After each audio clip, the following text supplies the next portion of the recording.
Hypotension, जिसे हम low blood pressure भी कहते हैं, ये वो कंडीशन होती है जिसमें आपका ब्लड प्रेशर यानी कि आपका बीपी 100 से नीचे रहता है। तो welcome to Thakur's homeo care. मैं हूं डॉक्टर प्राची ठाकुर और आज के इस सेशन में हम डिटेल में डिस्कस करेंगे कि लो ब्लड प्रेशर क्या होता है, आपका नॉर्मल ब्लड प्रेशर कितना होना चाहिए, ऐसी कौन सी कंडीशन है जिसके कारण आपका बीपी कम हो जाता है, इसके क्या लक्षण होते हैं और ऐसी कौन सी होम्योपैथिक मेडिसिन हैं जिनको लेने से आप अपने ब्लड प्रेशर को नॉर्मल कर सकते हैं।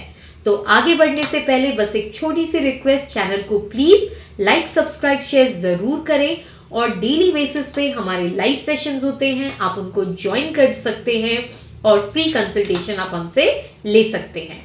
तो ब्लड प्रेशर आप बेसिकली अपने घरों पर डिजिटल मशीन जो आती है आप उससे भी चेक कर सकते हो या फिर आसपास के किसी डॉक्टर से भी आप चेक करवा सकते हो। नॉर्मली देखा जाए तो ब्लड प्रेशर हमारे दो टाइप्स के होते हैं, जिसमें जो ऊपर वाला ब्लड प्रेशर जिसे हम सिस्टोलिक बीपी कहते हैं वो 120 के आसपास होना चाहिए और जो नीचे वाला ब्लड प्रेशर है जिसे हम डायस्टोलिक कहते हैं वो 80 के आसपास होना चाहिए।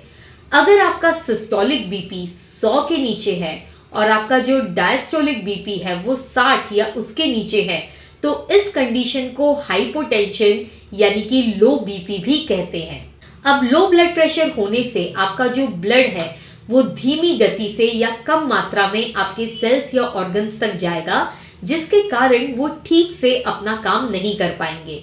ऐसे में आपको कई तरह के लक्षण दिखते हैं, जैसे कि आपको चक्कर आ सकता है जिसे हम गिडीनेस या डिजीनेस कहते हैं, आपको कमजोरी फील हो सकती है, थका थका सा आपको फील होगा, आप सोचेंगे कोई काम करना है लेकिन उतनी हिम्मत ही नहीं होगी, उतनी ताकत ही नहीं होगी कि आप उठकर वो काम कर सके। इसके अलावा कोल्ड क्लैमी स्किन यानी कि हाथ पैर जैसे ठंडे पड़ जाते हैं, है ना, आपके शरीर में कोई जान ही नहीं रहती है, आपको ऐसा फील हो सकता है। कई केसेस में उल्टी जैसा फील हो सकता है या एक आध बार उल्टी हो भी सकती है और ब्लरिंग यानी आंखों के आगे धुंधलापन आ जाना, ये भी कुछ लक्षण है जो आपको लो बीपी के केसेस में नजर आ सकते हैं। अगर हम बात करें कि इसका कारण क्या होता है तो सबसे कॉमन कारण इसका डिहाइड्रेशन है, यानी हमारे शरीर में पानी की कमी होने के कारण हमारा बीपी लो होता है। अब ये क्यों होता है, ये अगर हमें उल्टियां बहुत हो गई, हमें लूज मोशंस बहुत हो गए, अगर लंबे समय तक हम पानी नहीं पी रहे हैं, बिना पानी के हम काफी देर तक धूप में भटक रहे हैं, तो इन सब कारणों के वजह से हमें डिहाइड्रेशन हो जाता है, जिसके कारण हमारा बीपी लो हो जाता है। लो बीपी देर तक खाना ना खाने के कारण यानी भूखे रहने के कारण भी हो सकता है, जिसे हम स्टार्वेशन कहते हैं।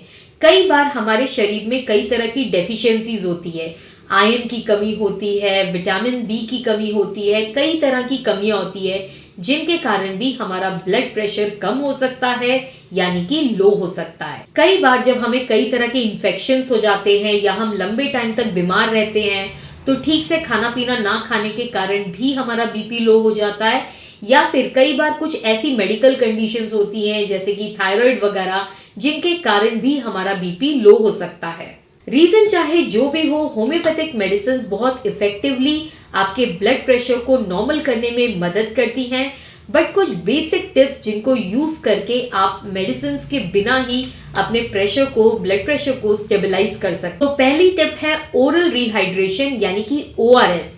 ओआरएस आपको नॉर्मल टेट्रापैक्स वगैरह में भी फ्लूइड मिलता है, इसके अंदर पानी के साथ साथ सॉल्ट्स वगैरह भी होते हैं जो आपके बॉडी के वाटर सॉल्ट बैलेंस को मेंटेन करते हैं।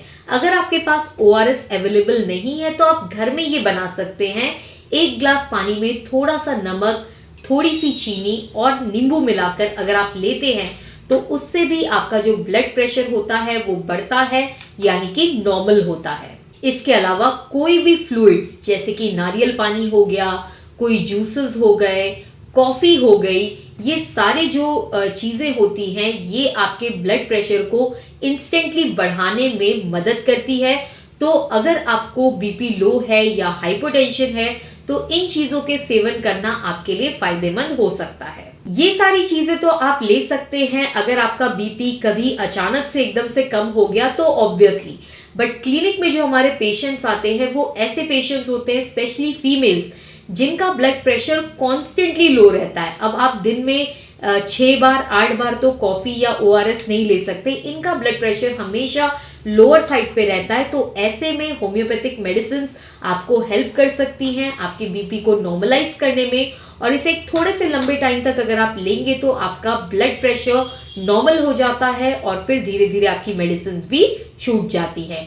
तो पहली मेडिसिन जो ब्लड प्रेशर के लिए बहुत ज़्यादा इफेक्टिव है वो है जेलसेमियम।